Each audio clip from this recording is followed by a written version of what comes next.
Muito bem, o enfrentamento e a informação como instrumentos de repressão e prevenção a fraudes e golpes financeiros. Para falar sobre esse assunto, Bruno Ribeiro da Fonseca, que é coordenador da Subcomissão de Prevenção a Fraudes da FEBRABAN e superintendente executivo de prevenção a fraudes, análise de dados e modelagem da segurança corporativa do Bradesco. Para debater esse assunto, Guilherme Vargas da Costa, que é secretário executivo do Conselho Nacional de Combate à Pirataria e Propriedade Intelectual da Senacom, também o Márcio Contador, que é chefe de subunidade do Departamento de Supervisão Bancária do Banco Central do Brasil, e ainda Guilherme Martinatti Fávaro, head de prevenção a fraudes do Banco Santander. A moderação fica com Thalita Bartolassi, que é ouvidora do Banco PAN. Eu lembro mais uma vez que a sua participação é mais que bem-vinda. Para tanto, basta fazer o login na plataforma ou se cadastrar, caso seja a sua primeira vez, seu primeiro acesso, na plataforma Numis, e mandar a sua questão através de uma caixa de mensagens, uma caixa de perguntas e comentários que fica logo abaixo do vídeo de transmissão. Contamos ainda com a sua avaliação sobre esse painel e a sua experiência no todo nesse evento, né? Para acessar a pesquisa, basta apontar a câmera do seu celular para o QR Code exibido na tela, isso durante o painel, e logo após o painel também. Muito bem, Thalita, seja bem-vinda, todos vocês sejam muito bem-vindos, agora é com você. Obrigada, Dalgisa. Obrigada, FEBRABAN, obrigada, colegas, pela oportunidade de participar de um painel que traz um assunto tão importante para a nossa sociedade, né? Todos nós temos vivenciado inúmeras tentativas, até a consolidação, né, de alguns golpes e fraudes no mercado. A FEBRABAN, ela apurou que esses números, eles cresceram mais de 100% de 2020 para 2021, apesar do alto investimento do setor em sistemas de segurança, que acabam sendo mais de 2 bilhões por ano. E não somente no dia a dia, no que a gente percebe, as pesquisas também demonstram que a melhor forma de prevenção é a informação. Então, partindo dessa premissa, eu queria convidar o Bruno para falar um pouquinho sobre este tema, sobre os golpes, para que depois a gente possa discutir e debater um pouco a respeito e trazer mais informações para a sociedade. Bruno, é com você. Olá, Thalita, olá pessoal, muito obrigado pelo convite, é uma honra estar aqui participando, representando o Bradesco, a FEBRABAN. Esse é um bom bate-papo aí para que a gente consiga entender esse enfrentamento e a informação como um instrumento, né? Então, como que a gente trabalha no dia a dia, o que tem de informação aí para a gente trabalhando, e assim, aguardamos os questionamentos, eu vou passar só um plano de fundo, tem muitos detalhes, essas informações todas, né, esses sistemas todos, então aqui é um início para a gente começar esse debate, para aquecer aí ainda mais a nossa tarde, pelo menos aqui em São Paulo está bem quente, então vamos aquecer aí o assunto. Quando a gente fala de fraudes, prevenção a fraudes e golpes, então, como que é a ação dos bancos, como que a gente trata isso no dia a dia? Então, eu dividi aqui em 3 etapas, então a gente vai falar um pouquinho do cenário de fraudes, como que está a situação nos bancos, né, na FEBRABAN como um todo, as diferenças e alguns cases aqui para a gente abrir em relação a fraudes e golpes, e também depois a atuação dos bancos como um todo. Eu acho que isso vai dar uma boa abordagem para todos nós. Na hora que a gente fala dos cenários de fraudes, então separei algumas notícias, casos e números que dão um pano de fundo aí bem representativo para a gente. O crescimento que a gente teve nessa convergência digital, um mundo cada vez mais digital, o sistema financeiro acompanha e acompanha mesmo. Se a gente pega aqui o verdinho, que é o nosso mobile, a gente vê que cresceu lá de 2016, que não faz tanto tempo assim, para agora mais do que dobrou, né? 28% das transações do mobile em 2016 das transações financeiras eram pelo mobile. O ano passado já foi 51%, este ano com certeza ele continua crescendo. Então, a gente vê aqui só por este crescimento que nós hoje fazemos banco, aquilo que a gente chamava de banco, pelo celular. E qual que é o cenário que temos hoje? Pandemia, trabalho remoto, transformação digital. Muito boa essa evolução, a gente tem que convergir realmente para o mundo digital, mas como os criminosos se tornando também cada vez mais sofisticados.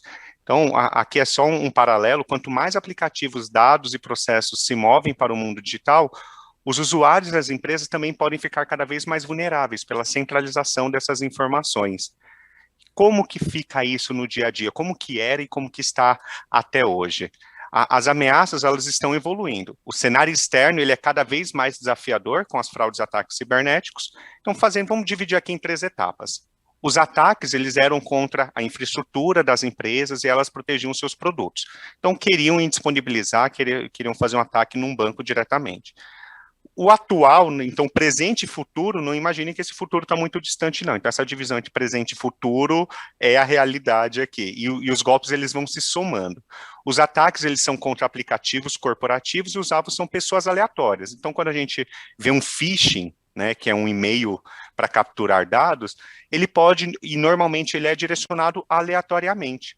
Mas o que está acontecendo? Já é um passinho para o futuro, mas que já é uma realidade. Os ataques, eles serão feitos a aplicativos ou diretamente a pessoas. A gente vai falar muito aqui em pessoas, a importância da conscientização, porque o ataque, conforme os vazamentos dos dados e a própria exploração no mundo digital, ele está sendo bastante direcionado. Então, era a empresa, passou a ser aleatório e cada vez mais ele está sendo direcionado a pessoas. E aí, independente de ser pessoa física ou pessoa jurídica, ele vai sendo sempre direcionado para essas pessoas. Ainda com o nível de conectividade que está cada vez maior. A gente tem o IoT aí, tudo conectado à internet, ainda criptomoedas, essa convergência digital do todo tende a direcionar para cada vez mais ataques. A gente não está falando que vai ter cada vez mais fraudes efetivas, mas o ataque cibernético vai ser já a grande preocupação e vai se tornar cada vez maior. Como que a gente faz e compõe esse cenário? A especialização de técnicas dos fraudadores brasileiros, então a gente exporta muita coisa boa, mas também a gente exporta algumas coisas não tão boas, como a qualidade do fraudador brasileiro, porque é muito específico. Por que que o fraudador brasileiro ele é um artigo de exportação? Porque o sistema financeiro brasileiro ele é bastante robusto. Então, o fraudador ele tem que ir se especializando e conseguir burlar os sistemas explorando essas vulnerabilidades. Por exemplo, o cartão com chip, que já é tão antigo aqui para nós brasileiros, em alguns países ainda não está, e nos Estados Unidos demorou muito mais a ganhar escala nisso. A maturidade e o desenvolvimento do sistema financeiro, como eu já disse, a alta sensação de impunidade, isso daqui somos case mundial, infelizmente, e o cidadão comum com baixa consciência digital. A gente vai falar várias vezes também consciência digital, maturidade digital, isso é muito relevante. Então, este é o nosso cenário. E o que isso tem gerado, Com tudo que está acontecendo nesse mundo digital, olha só esses detalhes, 223 milhões de números de CPF vazado.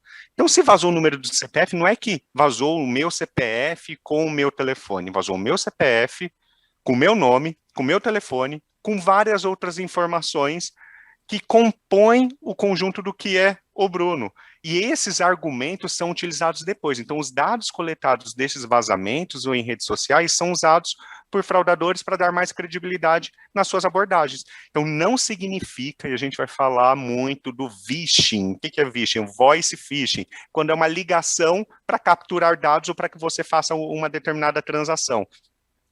Então, essa ligação, ligando, olha, não, mas é o senhor Bruno, é do banco tal, você tem tal conta, tudo, isso não significa que é do banco, porque os dados que vazaram e não necessariamente do banco estão aí disponíveis na Dark Web. Então, essa é uma preocupação enorme que tem gerado prejuízos enormes. Se a gente vê o primeiro semestre de 2021 comparado ao segundo semestre, em comparação ao segundo semestre de 2020 aqui, crescimento de 165% nos golpes de engenharia social, que é o maior dos ofensores aqui, a engenharia social. Aqui a gente destacou 3. 62% do golpe de falso funcionário. Então, os clientes dos bancos, mas também de empresas, recebem ligação se passando pelo banco e orientando a fazer determinadas transações. O golpe do falso motoboy, que não tem nada de novo, tem há pelo menos 5 anos a gente já conhece o golpe do falso motoboy, ainda teve um crescimento aí de quase 300% em menos de um ano. E o phishing como um todo, todos esses capturam dados, mais crescimento de 26%. Então, a gente já vinha num patamar alto e ainda tem crescido. Então, um prejuízo aí com crescimento total de golpes de 165%. E como que a gente classifica fraudes e golpes? Como que está esse universo aqui, a gente passando para a segunda sessão? Só listei aqui 9 dos casos de fraudes, golpes, roubos, né, que aí trata-se de segurança pública, e a gente vai listar alguns, pincelei aqui 3 casos para a gente abrir. Golpe do falso funcionário, falsa central, golpe do WhatsApp, golpe do falso empréstimo, do falso motoboy. Como que acontece isso? Vamos listar 3 aqui que eu acho que dá bastante esta visão, mas partindo primeiro do que é a engenharia social. Até porque é uma pergunta frequente, tudo depois deve ser até algo que é questionado, porque quando falam, olha, caí numa fraude, assim, mas foi uma fraude ou um golpe? A gente vai entrar aí nas discussões, possivelmente isso saia como uma possível discussão aqui do nosso grupo. A engenharia social, ela é a manipulação psicológica com o objetivo de fazer com que outras pessoas atendam a um pedido seu. Ou seja, quem faz a transação específica é o cliente, mas porque ele foi convencido a fazer achando que ele estava fazendo uma outra coisa. A abordagem no mundo digital ela é similar à empregada no mundo físico. Então, o primeiro assim que a gente normalmente lembra de golpe de engenharia social é do falso bilhete premiado. Estou num lugar de muita movimentação, alguém chega, olha, este aqui, olha, é um bilhete premiado, tudo, só que eu não tenho a conta, um bilhete premiado de R$5.000. Você quer ficar com este bilhete premiado e você me dá só R$2.000, o restante é seu, porque eu não tenho isso? Então, é um convencimento, tem um interesse ali por trás, e muitas pessoas ainda hoje caem nesse tipo de golpe. É uma engenharia social, porque ela explora a vulnerabilidade ou interesse da pessoa. Então, os golpes, ele utiliza desse tipo de informação. Então, mais de 70% dos golpes bancários, hoje, eles são decorrentes de engenharia social. Ou seja, o cliente foi convencido de fazer uma transação, normalmente por um outro meio, que nem era o meio que ele está acessando ali inicialmente. E como que acontece? É bem interessante, assim, a gente abrir o ciclo da engenharia social. Primeiro, coleta algum tipo de informação. Identifica fontes potenciais, coleta informação. Então, pode ser uma exploração em um site, um vasculhar, porque muitos de nós abrimos a nossa vida no mundo digital e fica exposto, olha, lembra daquele adesivo no carro que foi moda uma época, que todo mundo colocava a família, cachorro, papagaio, todo mundo se identificava na traseira do carro por um adesivo. Essa já é uma coleta de informação. Depois ele vai para a segunda etapa, com o desenvolvimento de relacionamento, estabelece uma comunicação para gerar credibilidade. Então, o engenheiro social, vou falar engenheiro social, mas é um fraudador, um golpista que está ligando. Então, ele coleta a informação, desenvolve o relacionamento, explora esse relacionamento, que ele prepara o alvo, depois ele executa, porque ele tem uma lábia muito boa. Então, ele convence a pessoa a fazer aquilo que é o interesse dele para que ele ganhe o benefício. Então, a pessoa acha que está tendo um benefício normalmente ali, ou ela está sendo ameaçada que alguma coisa vai acontecer. E essa ameaça não é uma ameaça física. Quando simulam que está saindo um papelzinho lá da máquina de autoatendimento, falando, olha, se você não voltar na máquina agora e recadastrar os seus dados, você vai pagar uma tarifa de R$98. Essa é uma ameaça, ele se sente ali coagido a fazer algo. É diferente da ameaça física que a gente vê no caso de um sequestro. E isso o engenheiro social já pega esse falso papel e leva a pessoa até uma máquina de autoatendimento para fazer um suposto cadastramento, e na verdade ele está fazendo um saque a pedido desse bandido que vai orientando passo a passo. E aí, a engenharia social, exatamente o que ela faz, ela explora a confiança, emoção, a solicitação, e ela é fora da rotina. Então, a gente tem que sempre, vou falar várias vezes aqui, pare, pense, desconfie, é a campanha da Febraban que está rodando aí, é o que a gente tem que estar alerta a todo momento, porque uma mensagem falsa, um valor, né, quando a gente tem o caso de uma televisão de 70 polegadas sendo vendida a R$1.500, é uma promoção que não é realidade hoje. Então, não adianta colocar seus dados ali para receber isso, para fazer essa compra. Então, a emoção que tem aqui, a excitação, também é algo que leva muitos clientes a cair no golpe da engenharia social. Para posicionar aqui, eu não vou entrar nos detalhes, é só para abrir o que é o falso funcionário ou a falsa central. Vou listar aqui 3 dos golpes principais de engenharia social que acontece. A pessoa recebe na sua casa ou no seu celular uma ligação, alguém se passando pelo banco. O fraudador liga para a vítima, se passando por um funcionário, dizendo que houve algum problema na conta.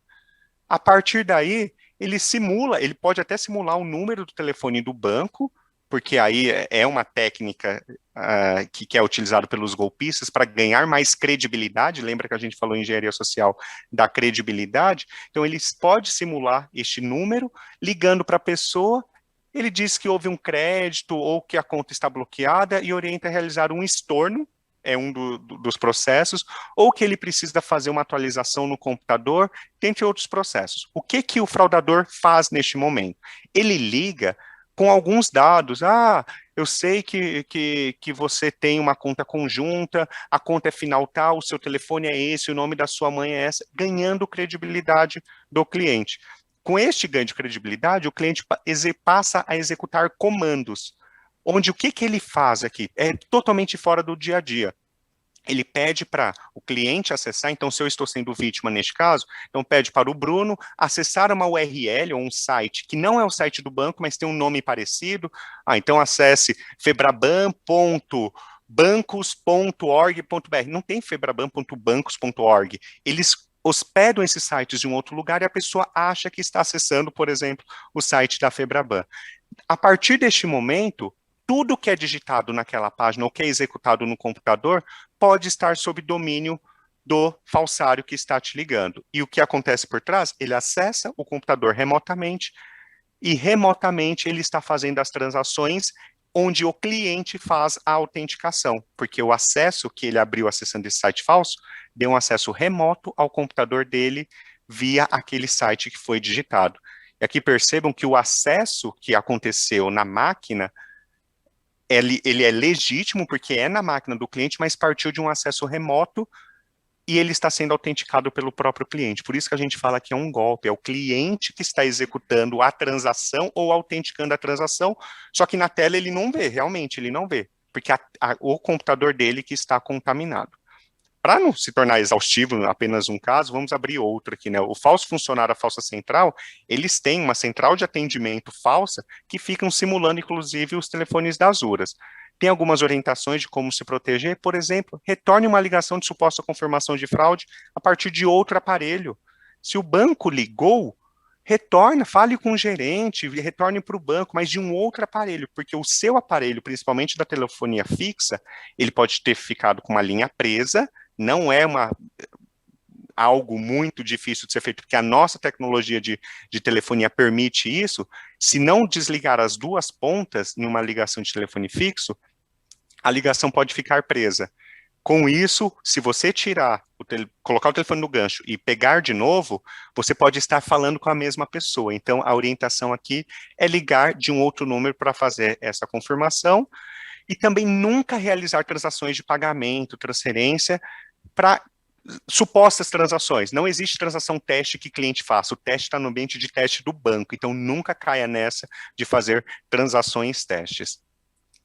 Passando para o segundo caso aqui, o golpe do falso motoboy, que foi sendo cada vez mais elaborado, mas com técnicas muito simples.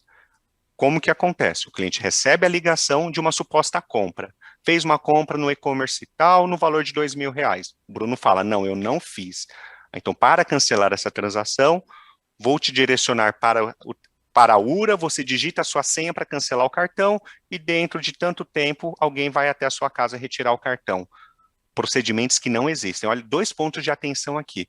Nunca digite a sua senha numa ligação receptiva. Nunca. Não pode, não existe isso. Nós só temos autenticação quando é uma ligação que o próprio cliente gera.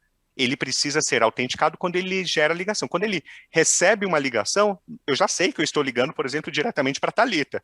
Thalita, eu estou te ligando, você não precisa se autenticar em nada, eu já sei que eu estou falando com você. Mas quando a gente recebe essa ligação, nunca digite a senha. Então, primeira dica é essa. Se teve uma transação no cartão, tem que ser cancelado, cancele na central. Se vai destruir o cartão, destrua o cartão. Comece pelo chip, picote, faça tudo, tal, mas nunca entregue nenhum portador. Nenhum banco vai retirar o cartão para investigação da Polícia Federal. A gente vai falar aqui com o Guilherme e tudo, quantos milhões de cartões ele já teria recebido, né, para fazer a investigação caso tivesse alguns, porque os clientes entregam este cartão para suposta investigação. Polícia Federal, Civil, Militar, nenhuma investiga o cartão em si, investiga as ações, mas o cartão nunca é retirado. Então, são essas duas ações simples, não digitar a senha e não entregar o cartão para um outro portador, já ajuda a proteger. E divulguem, eu acho que é muito importante a gente utilizar isso de divulgar a conscientização, isso nunca acontece, mas se a gente passa agora em todos os bancos, com certeza a gente tem casos reais de hoje que aconteceu. Golpe do WhatsApp.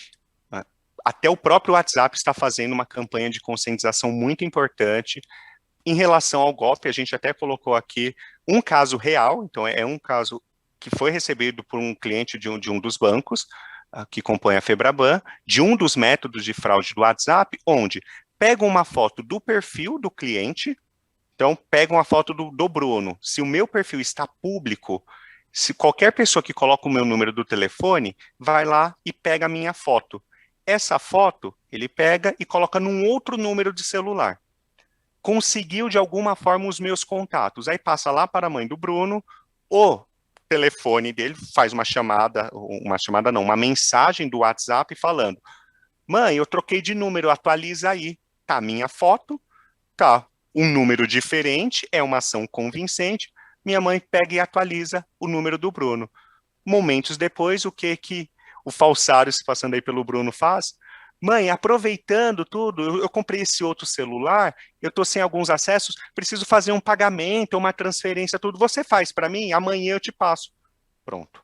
Se caiu nessa lábia, você vai receber uma agência e conta, um boleto para ser pago, que vai acreditar uma outra pessoa. Então não existe.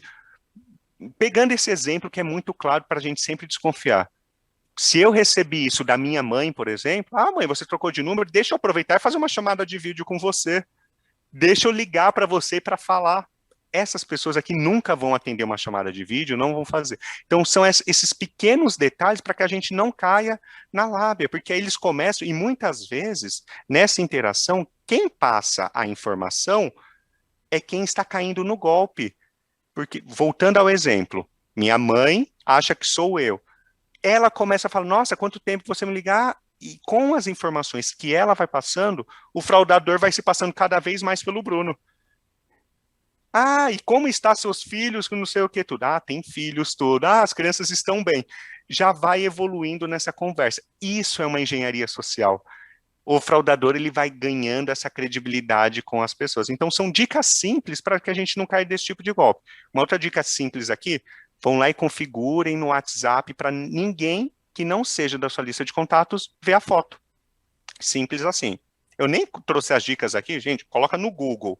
Como impedir que outras pessoas não vejam minha foto no WhatsApp. Pronto. Já vem ali todas as dicas, só para a gente para que tenha essa introdução. E aí eu vou no phishing, né, que é a captura, a pescaria.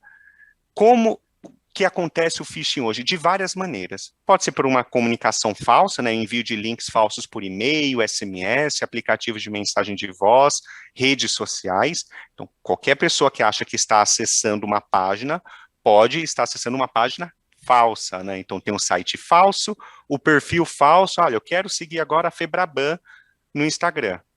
Eu posso, tem lá, pesquisa o Febraban, mas pode ter Febraban, a verdadeira, e pode ter alguma coisa fake que a Febraban ainda não identificou e pediu para cancelar. Os bancos, a Febraban, as empresas todas ficam monitorando constantemente as redes sociais para conseguir tirar do ar esses perfis falsos, inclusive as próprias, né, gestoras dos sites que coloca, né, que fica as informações aí de relacionamento, tudo, eles já fazem esse monitoramento. LinkedIn, Instagram, todos eles já fazem isso. Então, a partir do momento do acesso, começam a capturar os dados. E como isso funciona? Um exemplo aqui, real, mais um aí que eu trouxe, um perfil falso do Bradesco Cartões. Oficial Bradesco Cartões, que tem 4 seguidores e segue 153 pessoas, que está vendendo algum tipo de cartão. Perfil falso, gente. O perfil do banco é verificado, tem o tique azulzinho lá, tem lugar que é verde, tudo. Então, chequem sempre se o perfil é verdadeiro. Olha uma mensagem aqui do Itaú, outra do BB, que veio de um telefone de pessoa, olha, DDD 5513, olha, seu app com maior facilidade. Acesse aqui para evitar bloqueio. Olha ele indo aqui para o lado da ameaça, como que ele abordaria. BB, você tem no total 200 mil pontos. Nossa, eu tinha 20 mil até o mês passado, de repente eu tenho 200 mil, eu quero resgatar agora. Clique aqui. Então, não sejamos clicadores compulsivos. A gente tem que trabalhar muito na informação. Esse último aqui do Itaú Card é bem interessante. Olhem que o número vem de DDD 5521, mas eles se identificam exatamente como Itaú Card faz. Itaú, underline card, e tem a informação. Não significa que esse veio daquele número reduzido. Veio de um número normal, né, não é um número comercial, com uma informação para clicar. Isso é phishing. Clicou aqui, você está numa página que não é do banco, o banco não tem nenhum tipo de informação sobre o que você está digitando, e com essas informações digitadas nessas páginas, vão conseguir acessar o banco, porque você está passando as credenciais. Então, é esse o alerta, não compartilhar a sua senha, nem mesmo nestes momentos. E se você clicou aqui para evitar um bloqueio, continue sempre nesse pare, pense e desconfie nas outras telas, mas olha, está pedindo senha, tudo, essa página tá... Então, regra número 1, não clique. Se clicou por engano alguma coisa, veja a tela. A URL aqui em cima nunca vai ser a URL do banco, então fiquem atentos a todo momento. Essa é a dica principal, um pouco do que eu já passei aqui de como se proteger de phishing, dessas capturas indevidas aí. Nunca repassa a outra pessoa nenhum código fornecido por SMS. A gente utiliza SMS para autenticar cadastramentos, entre outros serviços. Então, não repasse essas informações. Um pouco aqui eu já compartilhei na tela anterior. Pare, pense, desconfie. Está fazendo transação no meio digital, esse daqui né, são 3 palavrinhas que tem que estar sempre junto, porque pode ser golpe. Até parei aqui este momento, porque os seus dados pessoais estão expostos. Alguém entrar em contato com seus dados não significa que são pessoas idôneas. E olha como pode estar exposto. Quem aqui não chega em condomínio, que onde a primeira coisa, entrega o documento, faz um cadastro todo. Ali é um ponto de vulnerabilidade dos seus dados. Então, não significa que os dados vazaram do banco. Ele pode ter vazado de qualquer outro lugar, inclusive a própria pessoa se vulnerabilizando no tratamento do dia a dia. Desconto mirabolante não existe. Então, para passar credibilidade, o engenheiro social ele se passa por empresas ou pessoas conhecidas e usam de argumentos para gerar uma emoção. Sempre é feita uma solicitação. O engenheiro social ele precisa de algo que ele ainda não tem. Ele tem um monte de coisa, mas ele ainda não tem acesso à sua conta, ele ainda não tem a senha, ele precisa de alguma coisa. Então, pense 2 vezes antes de informar, clicar, atualizar, sincronizar. Essa é a última barreira para que ele tenha sucesso, ou seja, não deixe que ele tenha sucesso, não forneça essa informação para qualquer tipo de abordagem, um banco nunca vai pedir esses dados. E aqui para a gente finalizar essa abordagem inicial, a atuação dos bancos.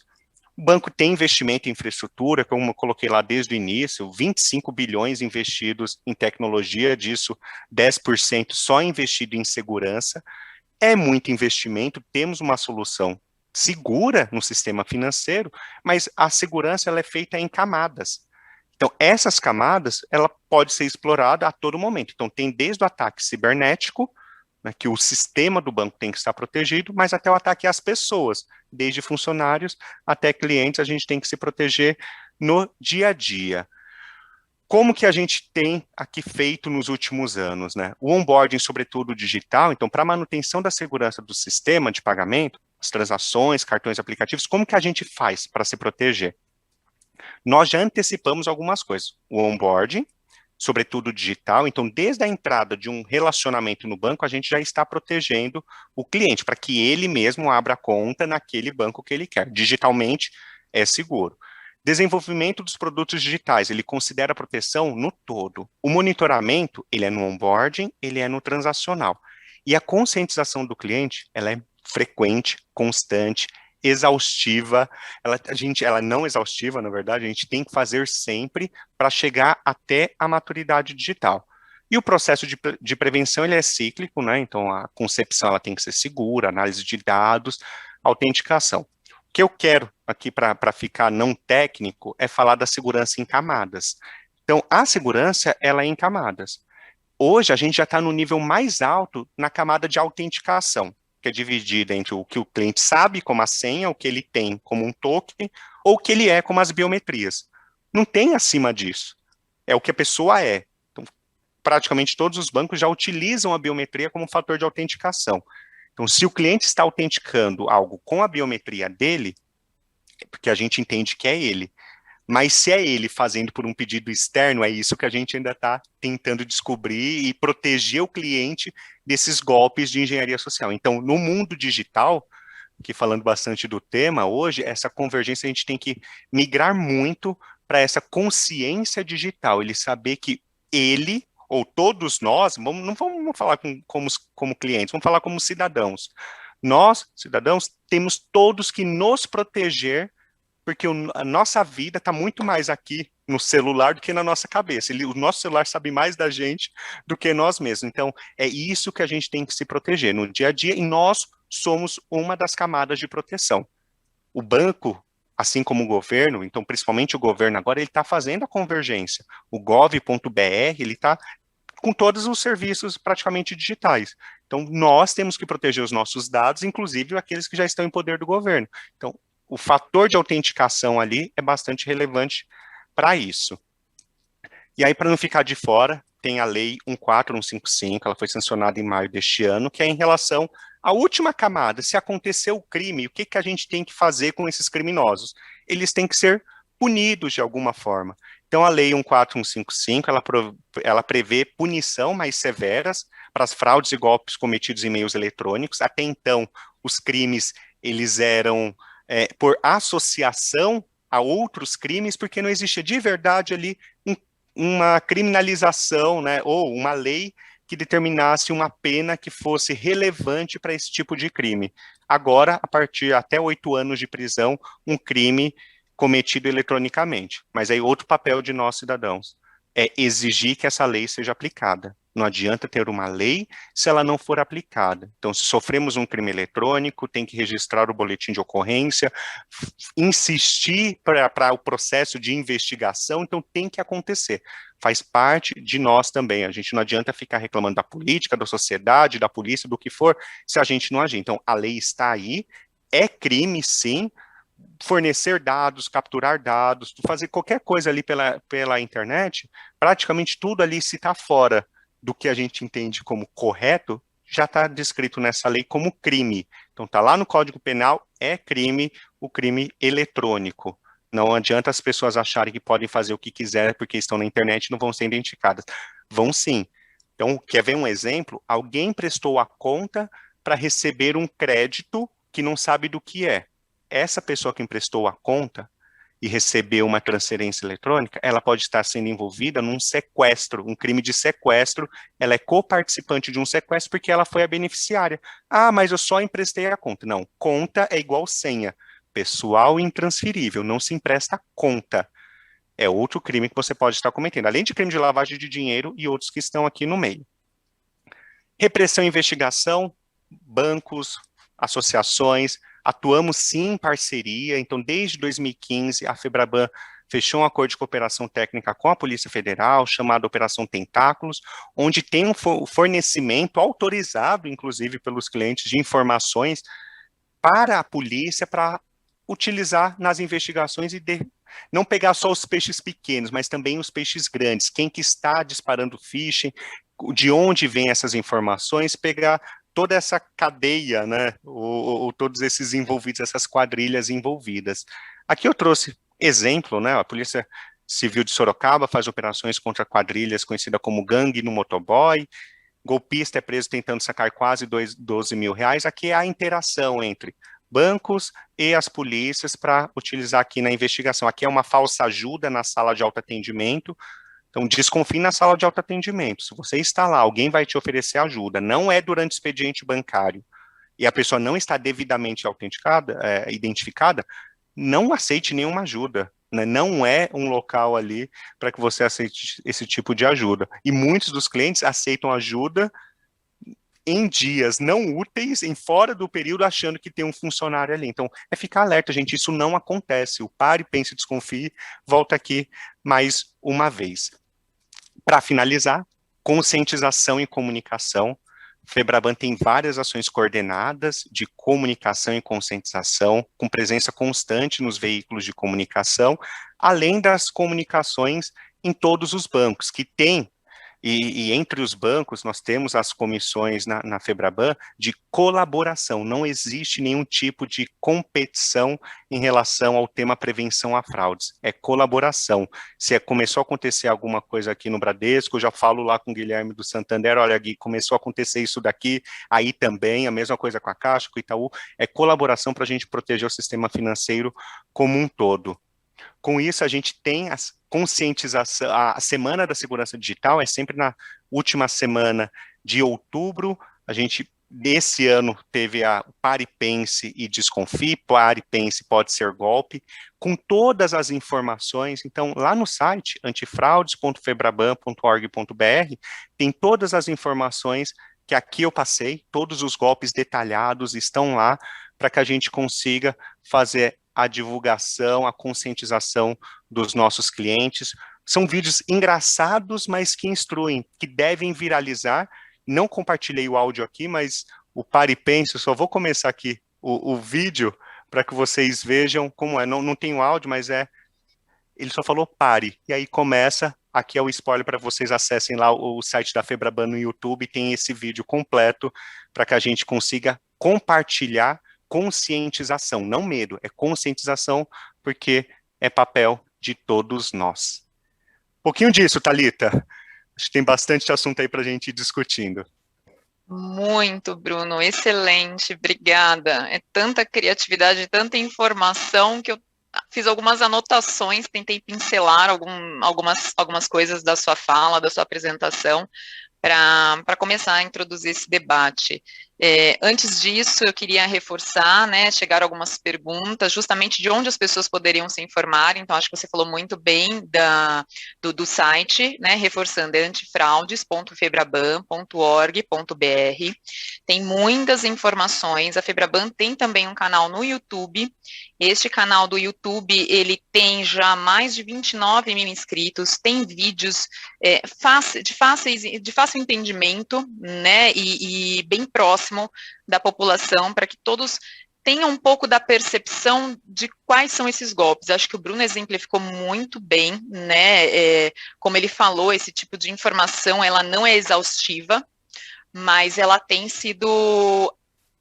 A FEBRABAN e os bancos têm tentado difundir e têm tentado chegar na população da melhor forma possível.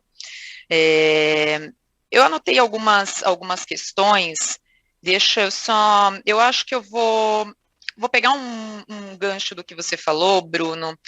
Você separou um pouco os golpes, né? Você falou bastante da questão da engenharia social como algo comportamental. Existe diferença entre engenharia social, entre golpe e entre fraude? Uma coisa cumula com a outra, acho que o Guilherme pode complementar também essa informação. Tem sim, e é uma confusão frequente, e falando do vídeo até, Thalita, eu anotei antes de começar o nosso vídeo, tinha 671 mil visualizações lá no site, no YouTube da FEBRABAN, né? Que a gente bata os 700 mil, vamos ver como está a audiência aí, vamos publicar, divulgar aí para que a gente consiga chegar lá. Fraude, golpe e engenharia social, sim, tem diferença. A engenharia social é um método utilizado normalmente para aplicar os golpes. Então, a engenharia social é a metodologia utilizada para aplicar o golpe, que é o convencimento, um pouco do que eu coloquei. E aí, qual que é a diferença de fraude para golpe? O golpe foi o próprio cliente que fez, ele sabe que fez aquela transação específica. Então, pega o golpe do WhatsApp, ele é muito fácil de explicar. Eu caí num golpe onde eu achei que eu estava falando com a minha mãe, ou ela comigo, e fiz uma transação para ela. Fui eu que fiz essa transação. Eu que digitei a agência, que digitei a conta. Não importa que o valor não estava indo para o nome da minha mãe. Eu achei que eu estava pagando algo em nome dela, ou ela no meu nome aqui, invertendo os casos. Isso é um golpe. Claro, ali, típico que foi feito. A fraude eletrônica é quando há algum tipo de interceptação, ali o site ou as credenciais do cliente foram exploradas. Quer ver um caso simples de uma fraude?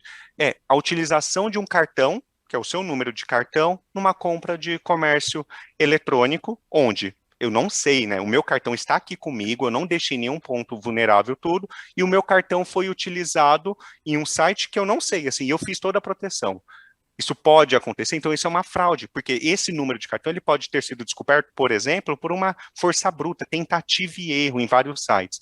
Então, a fraude para o golpe é a participação do cliente. Uma fraude eletrônica, puramente dita, normalmente ela não tem a participação do cliente no momento que está fazendo ali a transação. Mas como hoje a maioria dos acessos é com token, ou com a biometria, é difícil ter uma fraude que o cliente não teve a participação. Então, normalmente é um golpe que ele está caindo. Então, fica um pouco complexo, mas a participação do cliente que nos ajuda bastante a identificar o golpe de uma fraude e por onde partiu também. Se eu estou fazendo um pagamento lá no Internet Bank, coloquei o número do boleto, tudo certinho, e de repente esse número do boleto foi adulterado ali, isso é uma fraude. Porque eu digitei o número do boleto, eu autentiquei, eu achei que era o meu condomínio e foi alterado por uma outra coisa. E aí tem alguma vulnerabilidade ou na minha máquina ou no acesso como um todo, pode inclusive ser no site do banco, que fez essa alteração. Então, a consciência do que está sendo feito, que é a grande diferença entre a fraude e o golpe. Não sei se o Fávaro quer complementar algo a mais, é o nosso dia a dia fazer até essa diferenciação aí. Exato, nossa, você explicou super bem. Eu acho que esse é o guia básico para separar uma coisa da outra. Quando o golpe acaba sempre tendo o comprometimento, o envolvimento direto do cliente, vítima de uma engenharia social, onde ele acreditou que estava dentro de um contexto, mas era um golpista por detrás, e a fraude não houve nenhum envolvimento do cliente, e o exemplo de uma compra na internet é perfeito, onde o cliente está seguro com plástico, e aquela compra não teve nenhum envolvimento direto do cliente. Acho que esse é um bom guia para a gente conseguir separar os dois baldes. Nem sempre é tão claro, mas um guia geral é esse funciona muito bem. Muito bom, muito bom. Eu peguei um outro ponto da sua fala, que você falou da questão que os golpes eles têm aumentado por conta da sensação de impunidade, né? Nós vimos a publicação recente da lei, mas eu queria que o Guilherme e o Márcio até falassem aqui um pouquinho para a gente como que funciona, é possível assim, a gente estabelecer algumas parcerias, né, entre o setor público e o setor privado para contribuir nessa questão de prevenção e também como que a gente pode contribuir com a repressão, né, como que tem sido feito, como a gente pode contribuir com a repressão a fraudes. Bom, boa tarde a todos, Thalita, Bruno e demais colegas do painel. Para mim é um prazer aqui estar. Sou Guilherme, né, delegado Guilherme, da Secretaria Nacional do Consumidor e do Conselho Nacional de Combate à Pirataria. Em primeiro lugar, eu gostaria de parabenizar a apresentação do Bruno, porque eu acho que essa apresentação deveria ser, se a gente pudesse passar essa apresentação para todo cidadão brasileiro, conseguiríamos aí evitar uma boa parte das fraudes e furtos mediante fraude que tem ocorrido hoje no Brasil. Então, foi muito didático e realmente precisamos cada vez mais dar visibilidade para essa questão.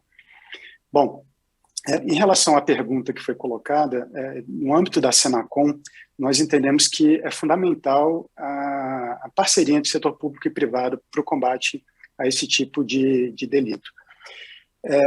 Bom, basicamente porque esse é um delito que se utiliza, né, de instrumentos de redes sociais, instrumentos de plataformas de comércio eletrônico para se concretizar. Então, é impossível que o poder público, sozinho ou de forma isolada, consiga adotar todas as medidas de prevenção e de repressão para esse tipo de atividade. Vou citar um exemplo aqui, muito claro. Inclusive, foi citado aqui pelo Bruno a questão do golpe do WhatsApp, que hoje mesmo tentaram que eu caísse nesse golpe. Eu sabia, né, do início, eu já percebi o que era, eu continuei dando corda até para entender um pouco como eles estavam agindo, e notei claramente, pela forma como se colocou, pelo texto mais rebuscado de início, né, uma coisa tentando me convencer de que era aquela pessoa, e quando eu falei, olha, eu sei que é golpe, não sei o quê, a pessoa ainda me mandou uma figurinha dessa de WhatsApp dizendo, ok, esse não deu certo, eu passo para outro, né?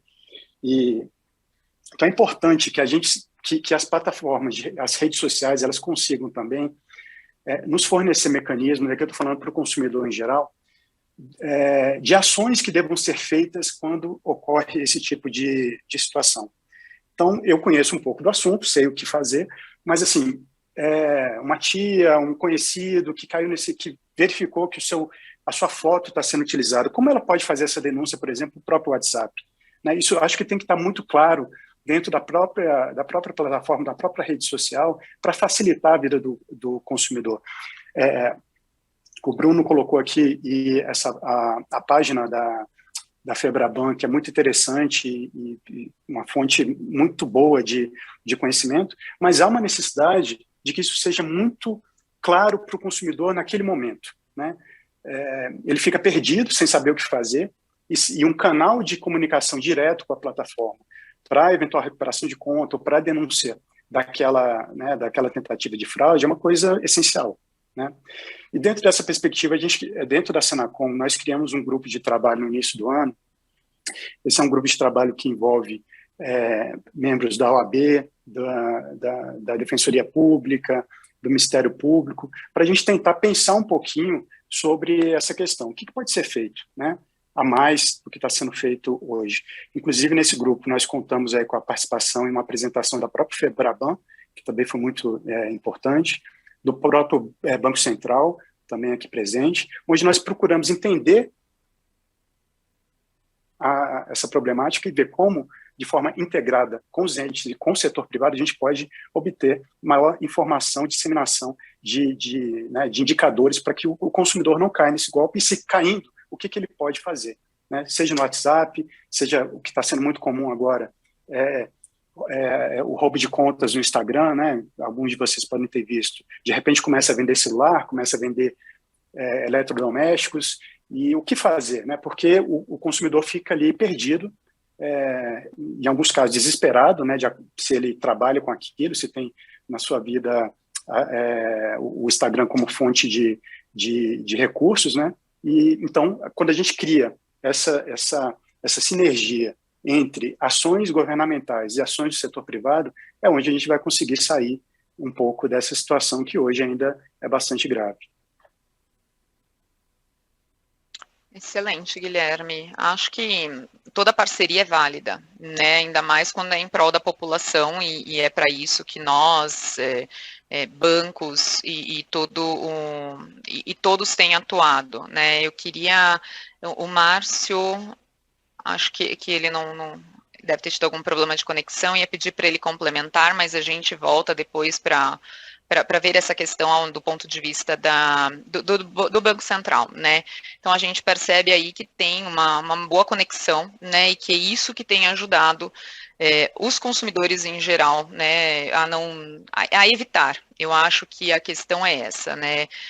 Os golpes, eles acabam ocorrendo, as tentativas de golpe, né, e cabe a nós, bancos, ao poder público e até as parcerias que estão sendo firmadas, como o Bruno falou, muito bacana a questão da Operação Tentáculos, né, que tem dado bastante resultado, para a gente tentar dirimir minimizar, né, esses impactos para a sociedade. Vou perguntar um pouquinho falando dessa questão de impacto, né, de vulnerabilidade, né, de como as pessoas têm sido afetadas. A gente sabe que os golpes, as fraudes, eles acabam mudando todos os dias, né? Até por isso esse alto investimento dos bancos, não só na questão financeira, como também em questão de tecnologia e de conhecimento, né? Que é importante a gente estar um passo à frente dos fraudadores para tentar prevenir algumas tentativas de golpe, né? E sabendo que isso acontece, que isso muda todos os dias, né? Como que vocês enxergam, como que a gente pode ajudar a proteger o elo mais fraco da relação, né? A informação, ela é a melhor forma do consumidor se proteger. Nós temos outras formas, o que a gente poderia sugerir, né, para as pessoas que estão assistindo. Como você falou da apresentação, vai ficar gravado, então é muito bom que a gente possa divulgar bastante, né, esse painel para a população. A apresentação do Bruno estará gravada. Como que a gente pode ajudar, né? Informação. Como que a gente protege essas pessoas, essa parte mais vulnerável? Aí, Guilherme, Bruno e Fávaro, acho que a gente pode discutir isso um pouquinho, né? Se você quiser começar falando, Fávaro, o que você percebe, né? Além da informação, tem algo mais que a gente possa fazer? Ou como que a gente chega nas pessoas, né? Para que todos estejam bem informados. Não adianta a gente difundir a informação, a gente precisa chegar até eles, né? O que vocês têm feito? O que o mercado tem feito nesse sentido? Legal. Eu acho que informação nunca é demais, então, quanto mais informação a gente puder compartilhar com a sociedade, melhor vai ser, e o ponto que o Bruno trouxe de uma consciência digital, mais maduros digitalmente, cada um de nós seremos, e vamos poder usar as tecnologias que são tão abundantes hoje de uma maneira consciente e segura, e quando a gente sofrer uma abordagem, como o Dr. Guilherme trouxe agora, que ele sofreu inclusive hoje, a pessoa vai, usando o mote da campanha da Febraban, vai parar, vai pensar, refletir e vai saber qual é o comportamento esperado e um comportamento suspeito numa abordagem como aquela.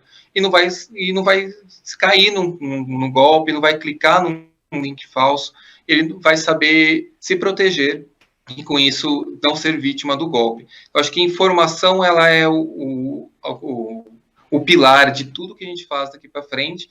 E uma das coisas que a gente tem feito é esse próprio estarmos aqui conversando sobre isso e sendo um canal de multiplicação, mas estarmos presentes em todos os canais. Então, nós como bancos fazemos muitas campanhas, tanto como o Febraban, como a campanha que foi recém-divulgada, como individualmente cada um dos bancos. A gente faz campanhas diretamente com os nossos clientes, fazendo comunicação ativa, seja via um SMS informacional, seja um e-mail com informações. As pessoas, hoje estamos no mundo digital, mas ainda tem algum pedacinho que recebia fatura em papel, então aquela lâmina carona no boleto, aquela lâmina carona na fatura, com informações adicionais de como o cliente sabe se aquele boleto que ele acabou de receber é legítimo ou não. Então, usar todos os caminhos possíveis, inclusive canais nas redes sociais, canais no YouTube, divulgando, porque é um trabalho contínuo. O Bruno, a gente está com isso no dia a dia, mas o cidadão comum não, ele faz outras coisas. Então, quanto mais a gente comunicar, quanto mais a gente falar com ele com frequência e múltiplos canais, quando ele sofrer uma abordagem, quando ele for tentarem alguma coisa com ele vai lembrar, porque ele viu semana passada no YouTube, ele recebeu uma informação quente, ele olhou a última fatura, o último boleto que ele pagou, e isso vai estar fresco na memória, ele vai conseguir se proteger e não ser vítima, como o Dr. Guilherme trouxe hoje. Ele percebeu, falou, não, isso aqui está estranho, não vou continuar nessa interação. Excelente, Guilherme. Bruno? Complementando até um pouco e falando de novo da campanha. Primeiro, o tema desse ano do SEMAR, que é justamente, né, a proteção do consumidor na área da sociedade da informação.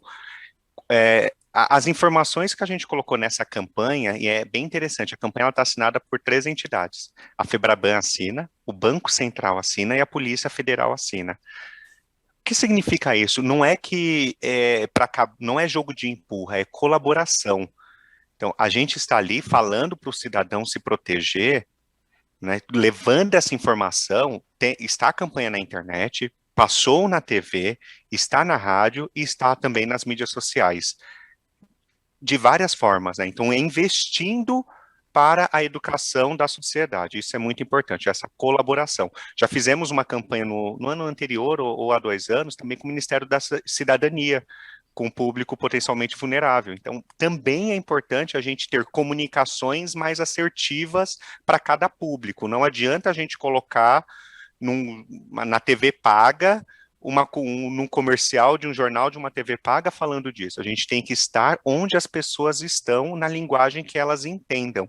Então, os vídeos, no TikTok tem vídeo já orientando em relação à prevenção a fraudes, essas ações de comunicação, porque existe aí uma interpretação que é errada em relação à consciência digital e à utilização dos meios digitais. Não é porque você é um adolescente do TikTok e tudo que você sabe se proteger digitalmente. Às vezes você se vulnerabiliza muito mais. Não é porque é um idoso que também não sabe se proteger. Ele pode saber se proteger, sim, muito mais do que aquele adolescente ou aquele que tem meia idade. Então, o golpista, ele vê a idade para saber qual o melhor golpe a ser aplicado. Ele não exclui por idade. Ele utiliza a idade e as vulnerabilidades das pessoas. Então, é uma ação que a gente nunca pode parar, é colocar a sociedade junto, com a polícia, com o Banco Central, o regulador, com os PROCONs também, para que a gente leve informação e não desinformação, que é o que muitas vezes acontece, achando que o banco não quer reembolsar, que não tem um processo, que o banco é inseguro, ou que a Febraban está contra uma novidade. Não é isso. Quando a gente fala em prevenção a fraudes, a comunicação, conscientização para o cliente é colaboração. E essa última campanha, ela diz muito sobre isso. Acho que o Dr. Guilherme também tem informações, né?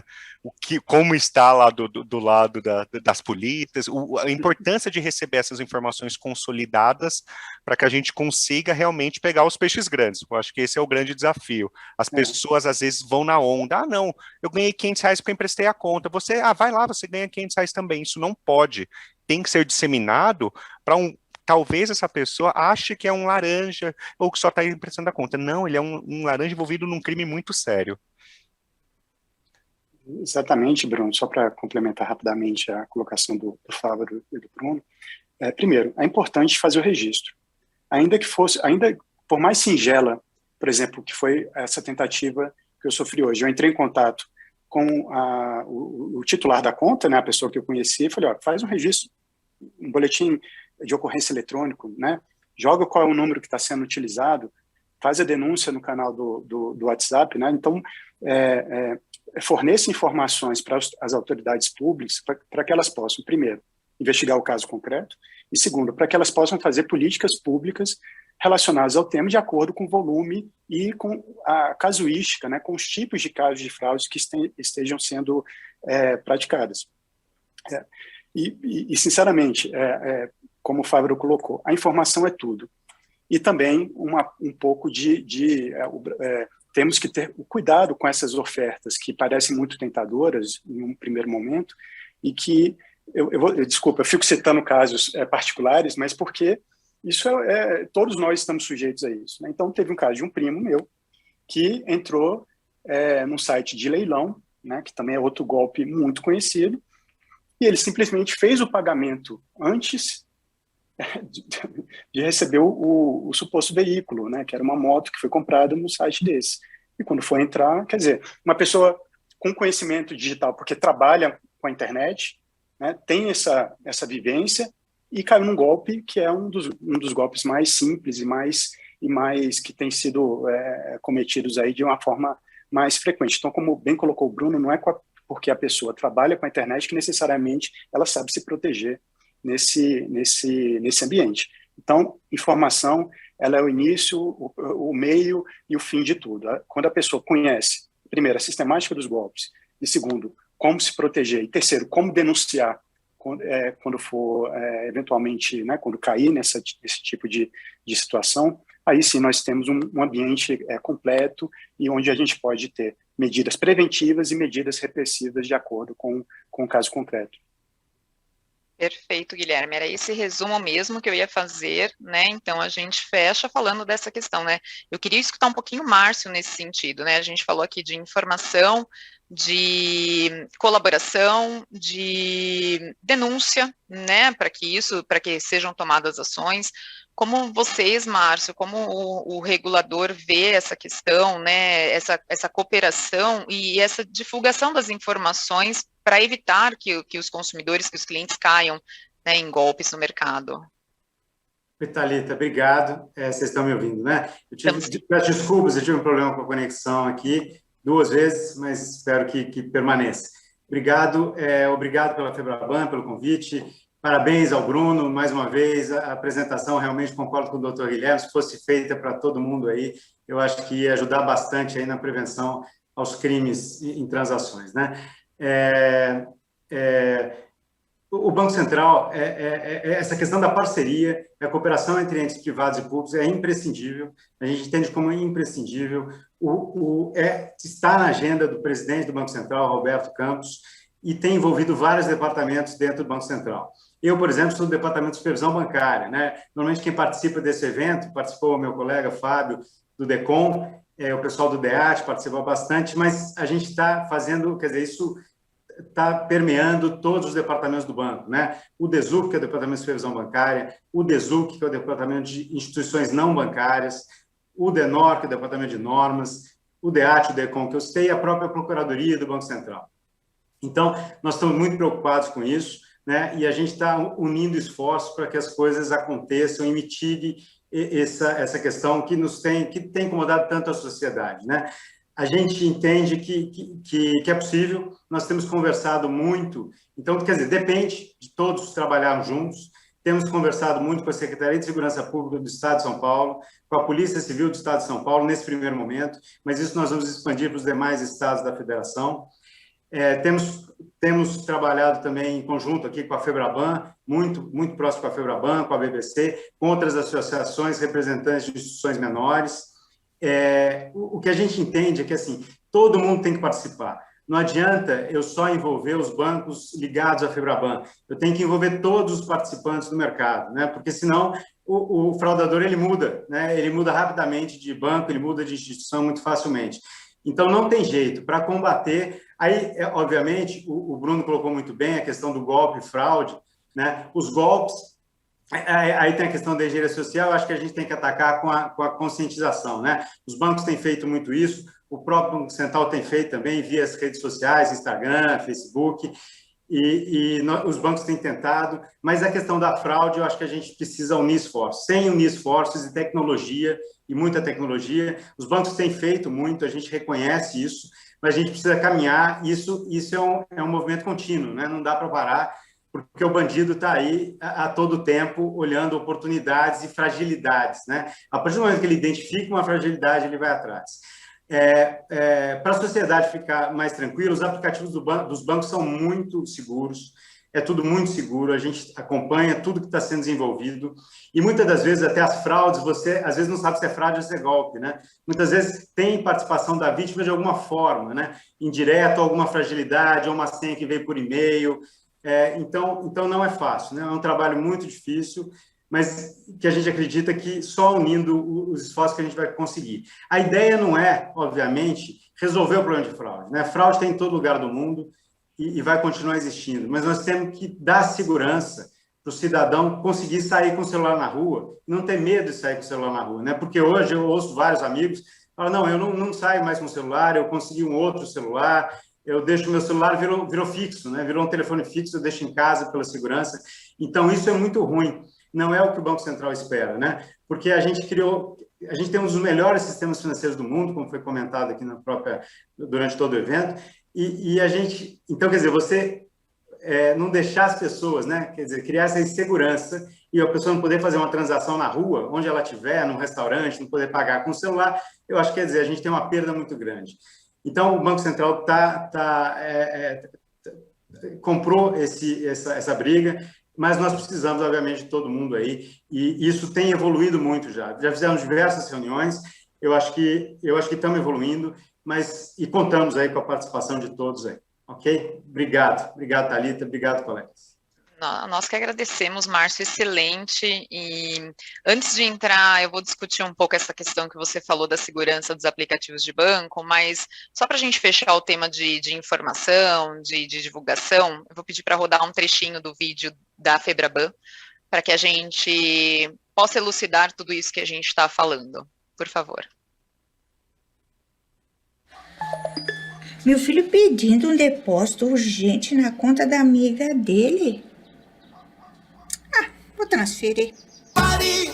Até quando você vai cair nesses golpes na vida? Oh, minha senhora, confere se ele mesmo. Tá cheio de golpe por aí.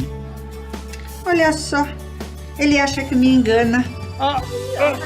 Desconfie sempre de pedidos de dinheiro por mensagens. Acesse o Instagram da Febraban e saiba mais. Muito bom. Só um trechinho para lembrar que essa música gruda e que as informações sobre os golpes e como não cair nos golpes estão no site que a Febraban preparou, antifraudes.febraban.org.br. Essa página é alimentada constantemente, tanto com a cooperação de todos aqui, que nós falamos tanto, né? Você falou a questão da segurança dos aplicativos dos bancos, né? A gente tem visto, né, tem percebido muitas notícias de roubo de celular, seguido de transferências, de saque e etc, né? Então, eu queria conversar aqui um pouquinho com os bancos primeiro, né? Foi ótima a sua percepção, mas eu queria que os bancos até falassem um pouquinho aqui para a gente. Existe alguma vulnerabilidade nos aplicativos dos bancos? Acho que é bom a gente trazer esse tema para reforçar isso para a população, né? Acho que foi uma construção de informações que foram feitas até agora, mostrando como se chegam aos golpes, né? E eu queria que vocês reforçassem essa questão sobre se existe ou não essa vulnerabilidade e como que esse bandido ele consegue fazer essa transferência ou não. E que bom, Thalita, que veio já de uma fala do Márcio sobre os aplicativos seguros, isso é muito importante para a gente, que eu acho que já dá um ótimo ganho. Nem vou falar que a resposta é engenharia social, mas devo falar, é engenharia social o que acontece também, além do crime, furto, roubo, sequestro, o que pode ter ali, a engenharia social é a grande organizadora aí dessa fraude pós ou transação contestada após roubo de celular. Mas como que isso acontece? Só colocando antes disso a segurança dos aplicativos. Entendo que se tivesse, cada banco tem o seu elemento de autenticação, ou é com senha, ou é com token, é com biometria, cada um tem o seu. Todos os bancos têm relatos de transação pós roubo de celular. Se fosse algum problema de desenvolvimento que teríamos ali nesses aplicativos, seria no banco A, no banco B, mas não generalizado. Então, o que está acontecendo?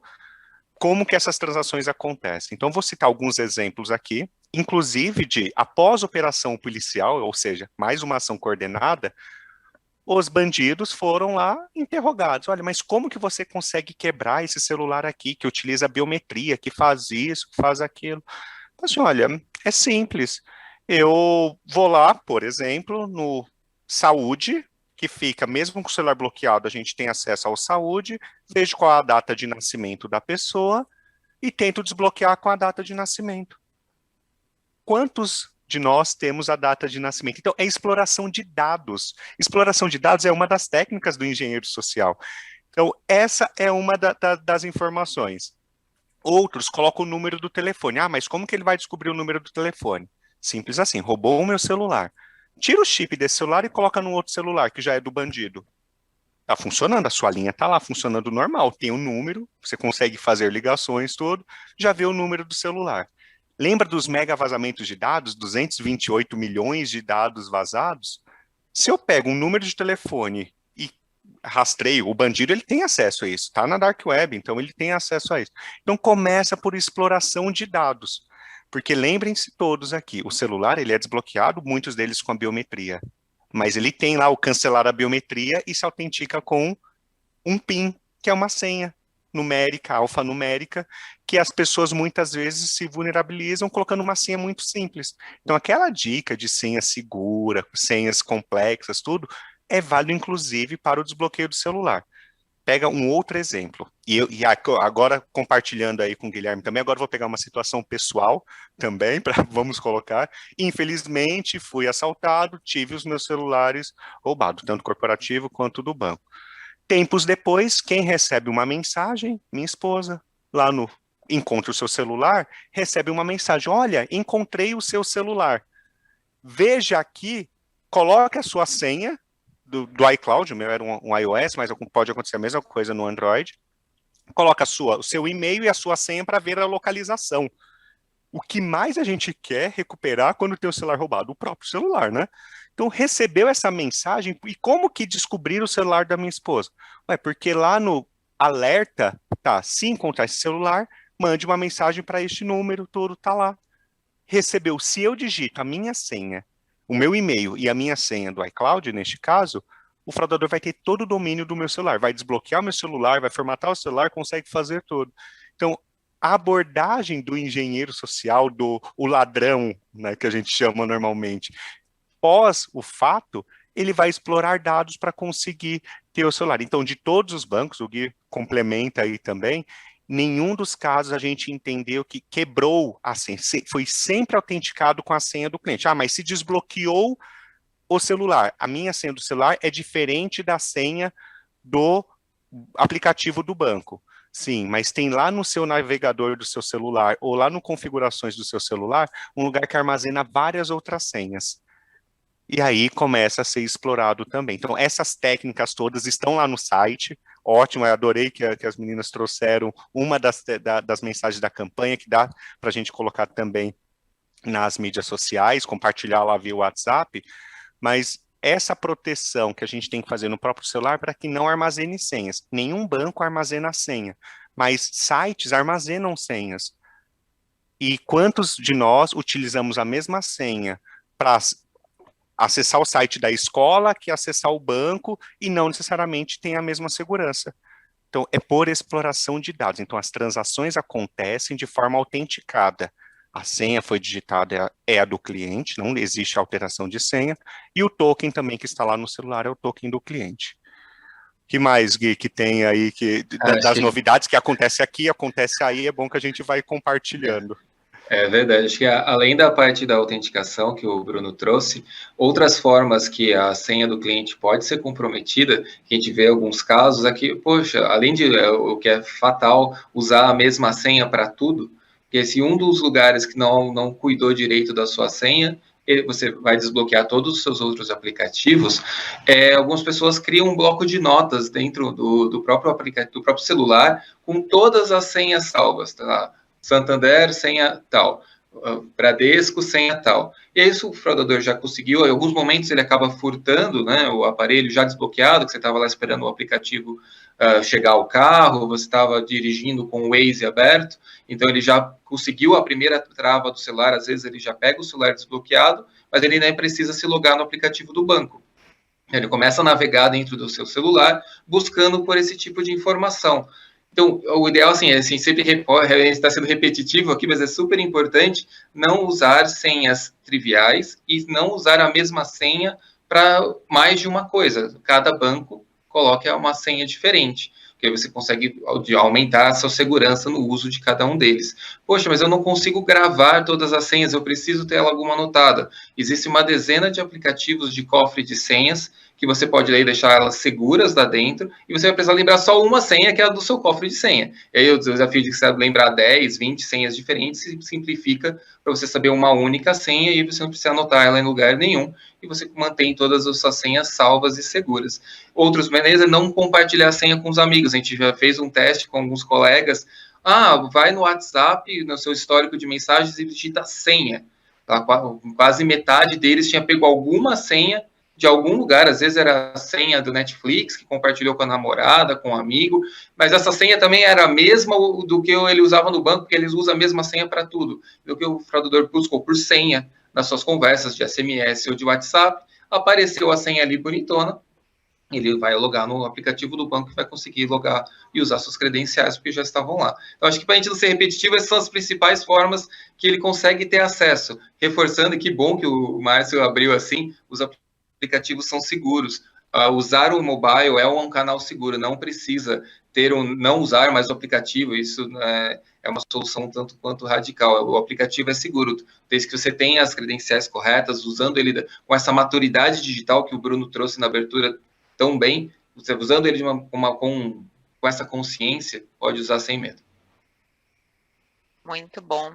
E aí, reforçando, né, os fatores de autenticação que hoje tanto o próprio WhatsApp disponibiliza, né, o duplo fator de autenticação, não sei se todos os provedores, mas a maioria deles também, pelo menos os que eu uso, tem também esse duplo fator de autenticação. Então, se tem alguma questão, a gente percebe muitos que acabam falando que, eu perdi o meu WhatsApp, né, então se você tem esse duplo fator, porque aí você acaba caindo nessa questão de terem alguma conversa, né, algum backup, alguma conversa, a pessoa, né, acaba tendo acesso a essas informações que talvez não deveria.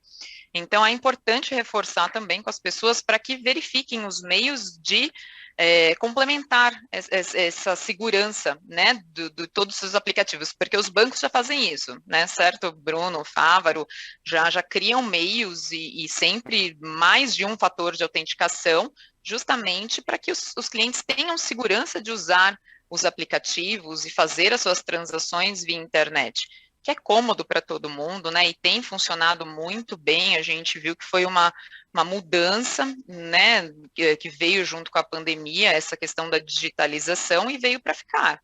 Então, quanto mais cooperação e mais informação as pessoas tiverem para usar de forma correta, evitar expor informações, a questão que você falou da data de nascimento, isso é muito, muito importante, né? Quantos utilizam a data de nascimento para alguma senha, e é um dado que qualquer um pode ter acesso, jogando inclusive no Google, com seu nome, qualquer concurso que você tenha feito ou algo do tipo.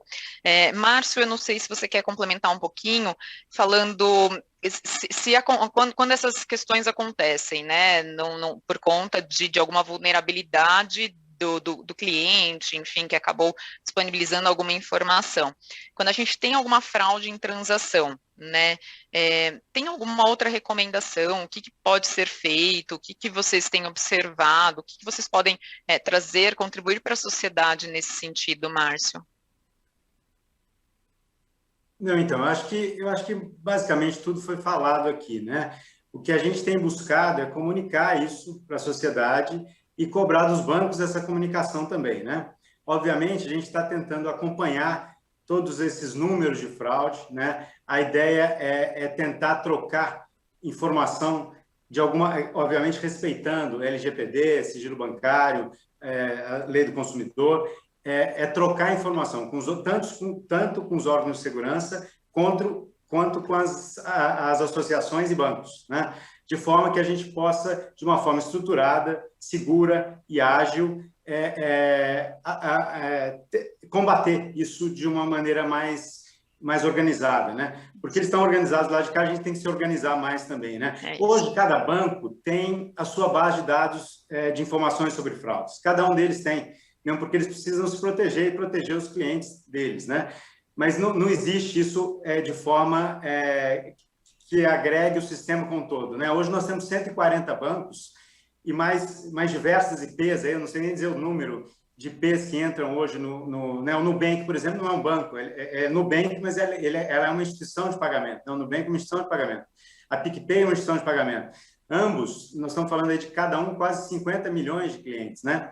Então, nós temos que trazer todas essas instituições, compartilhar as informações sobre fraudes, de maneira a combater isso, né? Mas eu acho que, assim, tudo que tem sido feito, né? Eu acho que a gente está tentando fazer o máximo, acho que as instituições, a gente reconhece que o sistema está fazendo, né?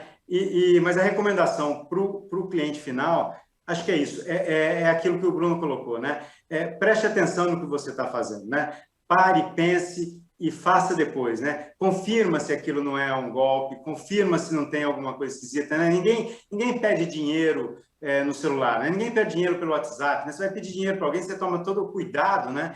Pedir dinheiro já é um negócio tão desagradável, tão complicado, né? E você pede pelo WhatsApp e a pessoa acaba caindo. Mas acaba caindo porque eu vejo o brasileiro como... O brasileiro é muito bom de coração. né, a gente acaba caindo, porque eu acho que a gente, às vezes, não desconfia, a gente confia muito nas pessoas, de forma geral, né? Então, e aí, por outro lado, tem alguns eu acho que são poucos, e que aproveitam dessa nossa fragilidade, né? Eu acho que todo mundo aqui ou sofreu, né, como os colegas comentaram, ou sofreu alguma ação, ou se não sofreu diretamente, algum parente, esposa, filhos. Então, o que eu recomendo é isso, quer dizer, ficar atento, buscar informação. No caso de ter alguma questão que quiser levar ao Banco Central via RDR, também, por favor, entre no site do Banco Central, as reclamações podem ser feitas no site, no espaço para reclamações, que é o RDR, e também a gente recebe e vai olhar com todo carinho, ok? Obrigada, Márcio. Vou fazer uma última Thalita, pergunta. Pode falar, só um complemento que eu acabei lembrando disso, e é de comportamento do cidadão comum, que a gente tem que fazer mudar e está mudando, felizmente. Quando a gente tem um celular roubado, qual que é a nossa primeira reação? Para quem a gente vai notificar? Nossa, eu tenho que notificar a operadora. Se levou o cartão, notifica o banco. Se levou o celular, notifica a operadora. E não é mais só isso, né? Se levou o celular, o seu cartão pode estar dentro do celular. Você pode ter feito um provisionamento de cartão que está lá no celular, na sua carteira digital. Então, este comportamento aí volta para conscientização do que eu devo fazer quando acontece um incidente. Primeira coisa, né? O roubo de celular é uma situação de segurança pública. Mas a gente tem que agir, não é falar, segurança pública não é meu problema. Quais são as ações que a gente tem que fazer para proteger caso aconteça, e se acontecer, as ações pós. Então, aconteceu qualquer incidente com o celular, comunique o banco imediatamente, isso já vai ajudar muito, porque a fraude, assim, nem todas, algumas acontecem muito perto do incidente, mas outras demoram um tempo, porque ele está naquele trabalho de exploração de dados. Então, a nossa ação é, aconteceu alguma coisa com o celular, comunique o banco, acesse seu e-mail, troque a senha do seu e-mail, porque seu e-mail está aberto no celular. Então, tudo aquilo que está exposto no nosso celular, que leva a nossa vida, levou o celular, é um pedaço da vida que a gente tem que recuperar. Então, é essa ação que é muito importante e faz parte das nossas ações de conscientização, é o que eu devo fazer se levou o meu celular. Liga para o banco e cancela. Cancela, mas vai perder tudo, mas é melhor do que ter a dor de cabeça depois. Então, cancela tudo imediatamente. Porque, mas eu cancelei o chip, não vai ter acesso. Gente, se conecta no Wi-Fi, ele vai conseguir fazer a transação. Então, é só para retomada, assim, olha, cancele tudo que estava aberto no celular ou que poderia estar comprometido se acontecer qualquer incidente. Se foi perdido, furtado, roubado, tudo, cancelem. Era só para retomar este ponto. Não, excelente. Vou fazer um comentário, Thalita, rapidinho. Claro. Bruno, eu acho que você tem toda a razão. Só tem uma dificuldade, porque a pessoa, quando perde o celular, ela perde o contato, né? Mas, obviamente, tem várias formas de contatar o banco. Mas, mesmo assim, não, quer dizer, vá atrás do contato, busque o mais rápido possível. Tem no próprio site do Banco Central, da Febraban, tem o contato dos bancos também, né? Então, não é fácil. E faça o boletim de ocorrência também, como o doutor Guilherme já tinha comentado durante a apresentação também, né? Acho que é muito importante. Isso mesmo, muito bom, Márcio. Informação tem, e a gente tem ajudado cada vez mais a divulgá-las, né? Principalmente essa questão dos números dos bancos, né?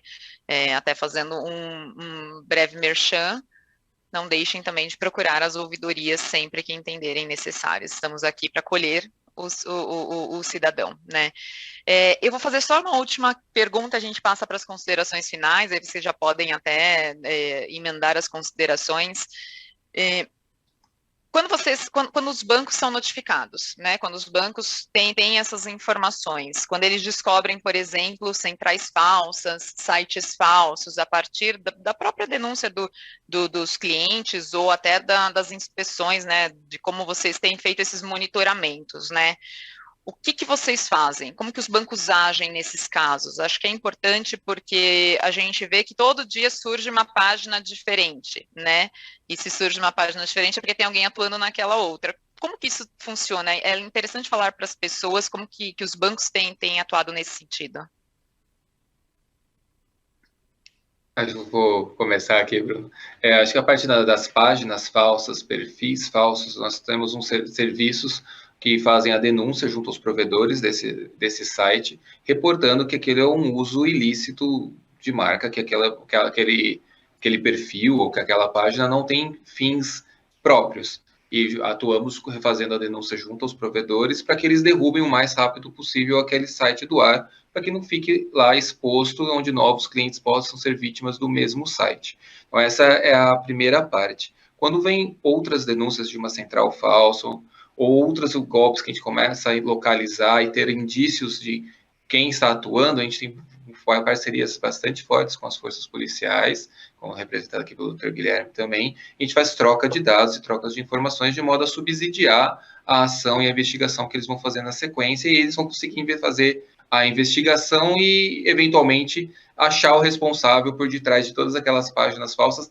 Tem uma pessoa, né? Alguém fez aquela página, alguém está fazendo aquele perfil falso. Então, eles vão coletar todas as informações que atacou a gente aqui no Santander, atacou o Bradesco, atacou algum outro banco, vão fazer todo o mapa e vão encontrar quem está por trás e tomar as ações legais, as devidas ações legais. Brunão, quer complementar alguma coisa? Só inserir também as listas negativas, como o contato que o Dr. Guilherme recebeu aí, o que acontece com este número de telefone que contatou, porque às vezes é o próprio número da pessoa, porque foi roubado, às vezes é um outro número, como aquele exemplo que eu coloquei. Então, nós temos essas listas negativas de telefones que compartilhamos com as operadoras. Então, as operadoras também é um ente importante para a proteção do cidadão, para que a gente consiga ter esses dados correlacionados e identificar os envolvidos, né? Os bancos não têm força de polícia, cada um tem a sua competência, mas nós sim temos que preparar esses dados, e sendo um dado de fraudador, aí a LGPD já é um pouco diferente, né, porque ela não protege o dado do fraudador, porque ele sabe que está se passando pelo outro, aí a gente tem esses compartilhamentos para identificar esses envolvidos nas fraudes, né, o envolvido diretamente. Então é uma situação complexa o que a gente vive, porque tem o nosso poder judiciário, como eu coloquei também, que às vezes a gente identifica, tem casos de repressão, até colocando um pouco da situação dos bancos. A gente age no monitoramento, na prevenção, monitoramento, repressão e investigação. Então a gente vai até lá, só que o time da repressão é dar os subsídios para que as autoridades policiais ajam. E aí agiram, prendeu, soltou na audiência de custódia. Isso acontece, né? Por isso a importância dessa nova lei, porque é um crime eletrônico, que é o que mais acontece hoje com os bancos, são os crimes eletrônicos. Então, é ter a punição para que desestimule a nossa sociedade. Então, aqui a gente falando de cidadania, né, neste fórum tão importante, é isso que a gente tem que ver, que ninguém pode ter esse mínimo desvio.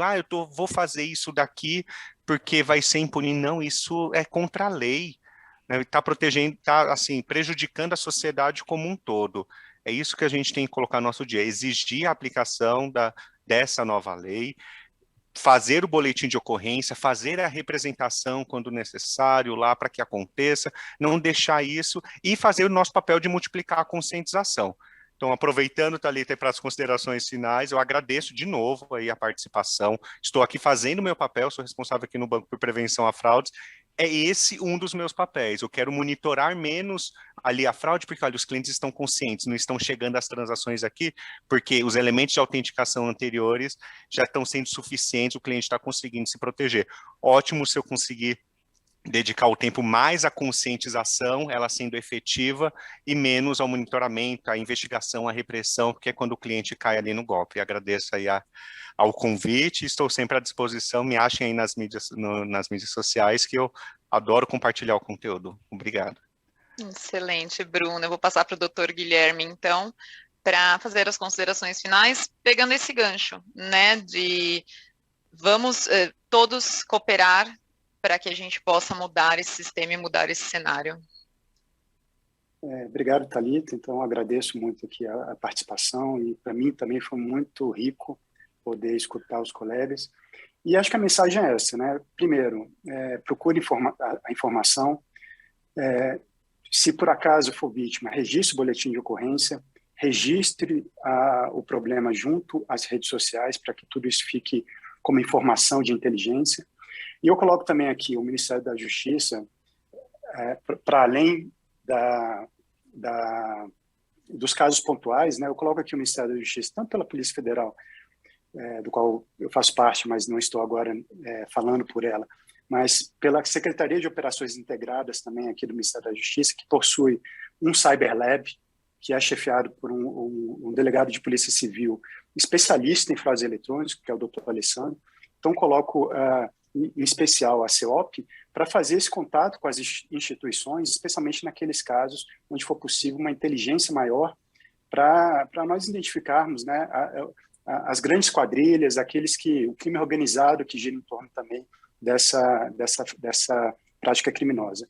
Então, só que gostaria mais uma vez de agradecer o convite, para mim foi um prazer, e colocar a própria Senacom, né, e o Ministério da Justiça à disposição para tratarmos e continuarmos a debater e a combater esse crime.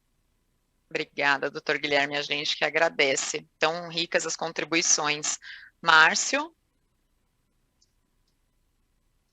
Oi, só agradecer, eu estou muito feliz de participar, eu acho que é um assunto, quer dizer, tenho certeza, é um assunto muito relevante, muito importante para a sociedade, então é isso, unir esforços, tentar, nós somos todos, né, todos aqui contra os fraudadores, né, eu acho que nesse momento os bancos são parceiros, né, tem a competitividade, a gente incentiva a competitividade, mas nesse momento, para esse assunto, estamos todos aqui juntos, e aí não só os bancos, o Banco Central, os órgãos de segurança, o Ministério da Justiça, e eu acho que nós vamos conseguir bons resultados aí, num curtíssimo prazo, né? Porque a gente está tentando, isso não dá para esperar, né? Tem que ser muito rápido, a gente já trabalhou bastante esse ano, vamos continuar trabalhando. Então, agradeço mais uma vez a participação e agradeço aqui, estar presente aqui com um grupo tão seleto aqui de pessoas. Obrigado. A gente que agradece, Márcio, o Banco Central sempre tão efetivo e tão participativo em todas as ações e principalmente nessa questão de cidadania e de prevenção. Fávaro, suas considerações? Só agradecer a oportunidade, foi um prazer, passou super rápido aqui, a gente se empolga falando sobre o tema e a colocação do Bruno, eu vou replicá-la. Nosso objetivo como área de prevenção é conseguir focar cada vez mais tempo na conscientização, que sinal que os clientes estão protegidos, que nós como consumidores e cidadãos estaremos protegidos e usando os canais com segurança. Então, deixo também meus contatos à disposição, me procure nas redes sociais, que a gente gosta bastante de falar sobre esse tema e multiplicar a informação para tornar a sociedade cada vez mais segura. Obrigada, eu que agradeço, a gente encerra aqui esse painel, estamos à disposição, e a Dalgisa agora é com você. Obrigada a todos. Bom, os agradecimentos são nossos aqui, na verdade, né, mais uma vez, em nome da Febraban, e nossos sinceros agradecimentos a todos que participaram deste último painel aqui com a gente no Semarc 2021,